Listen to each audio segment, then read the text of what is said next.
Well, to look and see if you really want it, or if you're doing something that is going to be worth it to where you think it's going to get you. You might need to zoom the camera back and ask the reason you're going to do something you don't want to do.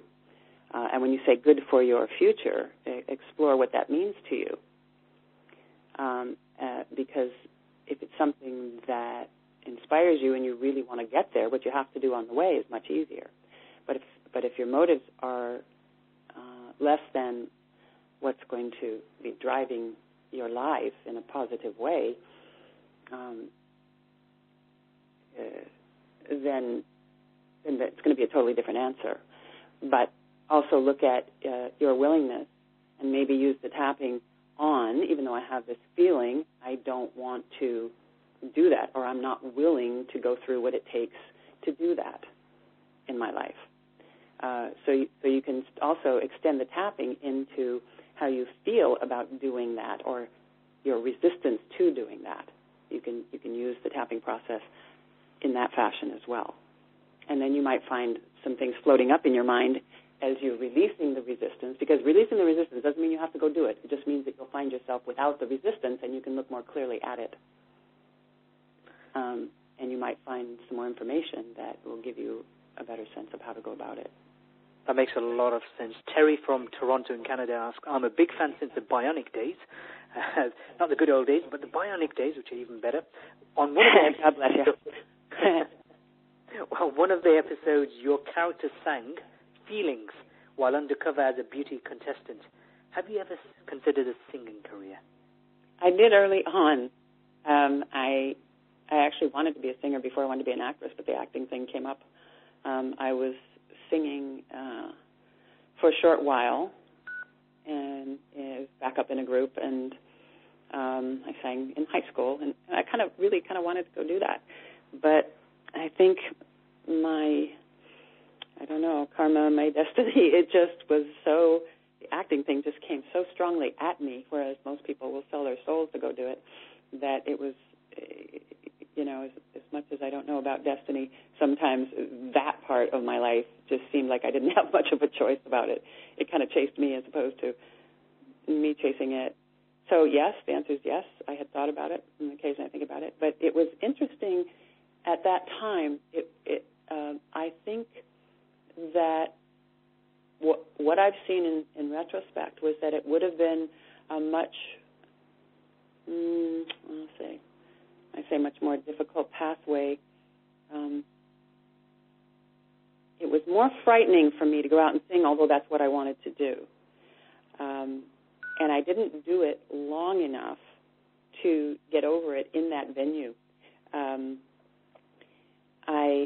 Because when you go out and sing, you're just saying, hi, this is me. This is Lindsay Wagner, and I'm going to sing. and you're going to judge me or not. You're going to like what I have or not. But I never had the fear in acting, because if you didn't like what I did, well, you just didn't care for the character, or maybe I didn't.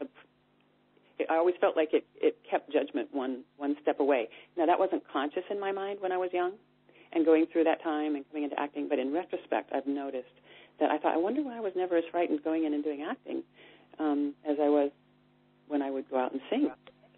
And I realized it was a self-esteem issue. Okay, a couple more quick-fire questions now. First of all, Jane from New York City is saying, when are you coming to New York to conduct your workshop? Well, I don't know about New York specifically, but we're going to be setting up some more in the U.S. Next year. And I honestly don't know where they are, but we know at least we'll have one person coming if we do. Great. Okay, so just watch the website, which is LindsayWagnerInternational.com, and go to the events page. You want to go to one of Lindsay's workshops, and I'm going to put this particular interview up on YouTube, and I'm sure Lindsay will have it on her site as well. So just keep an eye out for that. I've got a question from Jean in Manila, Philippines. Is it true that meditation is much more effective when the moon is full or done in a higher place like a mountain, because connection with the divine is much more easier?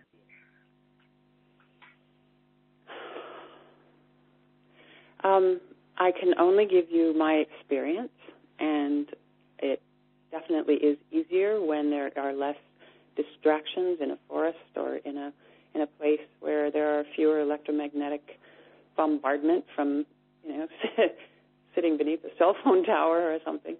And that's definitely my experience. So it makes sense to me that having heard what you just mentioned, it makes a lot of sense to me through my experience. The full moon? Okay, Konstantin, as a spiritual teacher, what's your answer to that question? Well, definitely yes.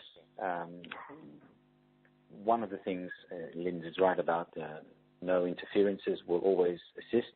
When you're up on a mountain, it also raises the energies in your body because you're picking up energy that has basically got a component that has raised you higher from Earth.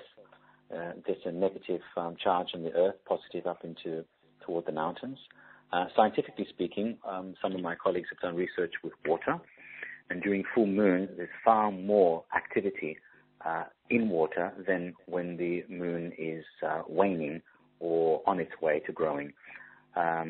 Knowing that the body is made 70% of water by volume and 99% molecularly, I would say that that's affecting the water in the cells in our bodies, and therefore you're going to have a far greater effect.